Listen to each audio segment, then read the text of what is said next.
बड़ी खबर निकल कर आ रही है बांसवाड़ा से, जहां पर एक पिता ने अपनी ही बेटी की प्रेमी की कुल्हाड़ी मारकर हत्या कर दी। उसके बाद में क्या हुआ, आइए जानते हैं इस रिपोर्ट के अंदर।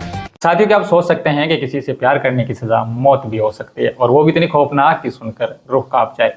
राजस्थान के बांसवाड़ा से एक ऐसी ही दिल दहला देने वाली खबर है वो निकलकर सामने आई है, जहां एक पिता ने अपनी ही बेटी की प्रेमी की गर्दन कुल्हाड़ी से अलग कर दी। तो आज की इस वीडियो में हम बात करेंगे उस घटना की जिसने न सिर्फ 2 परिवारों को तबाह कर दिया बल्कि 2 गांवों को हिंसा की आग में भी झोंक दिया। तो आखिरकार उस रात बांसवाड़ा के उन 2 गांवों में क्या हुआ था, पुलिस को वहां से आखिरकार क्यों भागना पड़ा। तो साथ ही पूरी वारदात बांसवाड़ा शहर से करीब 40 किलोमीटर दूर पहाड़ियों के बीच बसे कटारपाड़ा और बसियाड़ा गाँव की है। खबर है कि रविवार की रात एक प्रेमी अपनी प्रेमिका से मिलने उसके गांव पहुंचा था। कुछ लोगों का कहना है कि लड़की ने उसे फोन करके बुलाया था। दोनों के गांव अलग अलग थे लेकिन बहुत पास थे। जैसे वो लड़का वहां पहुंचा, लड़की के पिता की नजर उस पर पड़ी। गुस्से में आकर पिता ने अपना आपा खो दिया और पास रखी कुल्हाड़ी उठाकर उस युवक पर हमला कर दिया। हमला इतना भयानक था कि युवक की मौके पर ही मौत हो गई। लेकिन दोस्तों, बात यही खत्म नहीं हुई। जब लड़की के गांव वालों और उसके परिवार को इस हत्या का पता चला तो माहौल एकदम तनावपूर्ण हो गया। गुस्साए ग्रामीणों ने दूसरे गांव पर हमला बोल दिया। परिजन, रिश्तेदार और ग्रामीण सब एकजुट हो गए और फिर गुस्से ने कानून की सारी सीमाएं लांघ डाली। आक्रोशित भीड़ सीधे आरोपी पक्ष के घरों की तरफ बढ़ी। पहले तोड़फोड़ शुरू हुई, फिर लूटपाट और उसके बाद आग। करीब 20 से 25 घरों को निशाना बनाया गया। कई कच्चे घर जलकर राख हो गए और 2-3 पक्के मकानों में भी जमकर तोड़फोड़ की गई। पूरा इलाका आग की लपटों में घिर गया। हर तरफ सिर्फ धुआं, चीखें और डर।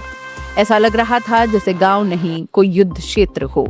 घटना की सूचना मिलते ही पुलिस मौके पर पहुंची, लेकिन हालात इतने बिगड़े कि पुलिस के लिए स्थिति संभालना भी आसान नहीं रह गया। उग्र भीड़ ने पुलिस को भी नहीं बख्शा। पुलिस टीम को घेर लिया और उन पर पथराव शुरू हो गया। पत्थरों की बरसात और बीच में फंसी पुलिस। कुछ देर के लिए ऐसा लगा कि हालात पूरी तरह नियंत्रण से बाहर हो जाएंगे। स्थिति की गंभीरता को देखते हुए जिला मुख्यालय से अतिरिक्त पुलिस बल बुलाया गया। धीरे धीरे हालात को काबू में लाने की कोशिश शुरू हुई। फायर ब्रिगेड ने आग बुझाने का काम संभाला और पुलिस ने भीड़ को तितर बितर करने की कोशिश की। काफी मशक्कत के बाद आग पर काबू पाया जा सका, लेकिन तब तक बहुत कुछ जलकर राख हो गया। सिर्फ घर ही नहीं, रिश्ते भी। गोविंद के शव को अस्पताल की मोर्चरी में शिफ्ट कर दिया गया। वहीं मौके पर जिले के बड़े अधिकारी पहुंचे। SP Sudhir Joshi, SDM Mansukh Damor. दोनों अधिकारियों ने हालात का जायजा लिया और मोर्चा संभाला। फिलहाल पुलिस आरोपियों की गिरफ्तारी के लिए लगातार दबिश दे रही है। गांव में पुलिस का भारी जाब्ता तैनात है ताकि दोबारा कोई हिंसा न भड़के। इस पूरी घटना ने एक बार फिर वही बड़ा सवाल खड़ा कर दिया है, क्या गुस्से में कानून को हाथ में लेना सही है? एक युवक की हत्या निश्चित ही एक बड़ा अपराध है, लेकिन उसके जवाब में 20 से 25 घर जला देना, क्या ये न्याय है? या ये सिर्फ बदले की आग है जो सब कुछ जला देती है? सच भी और इंसानियत भी।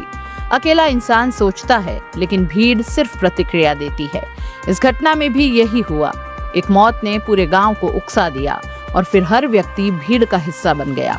जहां सही गलत का फर्क मिट गया और सिर्फ गुस्सा बचा। इस घटना से एक बात साफ है, अगर कानून का डर खत्म हो जाए तो समाज जंगल बन सकता है, जहां हर कोई खुद ही जज बनता है और सजा भी खुद ही तय कर देता है। लेकिन इसका अंत हमेशा विनाश ही होता है। बांसवाड़ा के टामटिया गांव की ये घटना सिर्फ एक खबर नहीं, चेतावनी है इस बात की कि अगर गुस्से को काबू में नहीं रखा गया तो वो सिर्फ एक इंसान नहीं, पूरे समाज को जला डालेगा। आज गोविंद की जान गई, लेकिन उसके बाद जो हुआ उसमें कई परिवार उजड़ गए और सबसे बड़ा नुकसान इंसानियत का हुआ।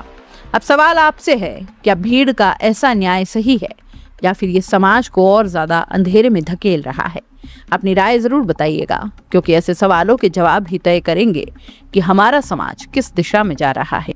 आना पड़ा सर, ये जो आगजनी घटना हुई है उसमें पुलिस मौके पर पहुंची और कुछ घरों में आग लगा दी थी, उनमें आग बुझा दी गई है।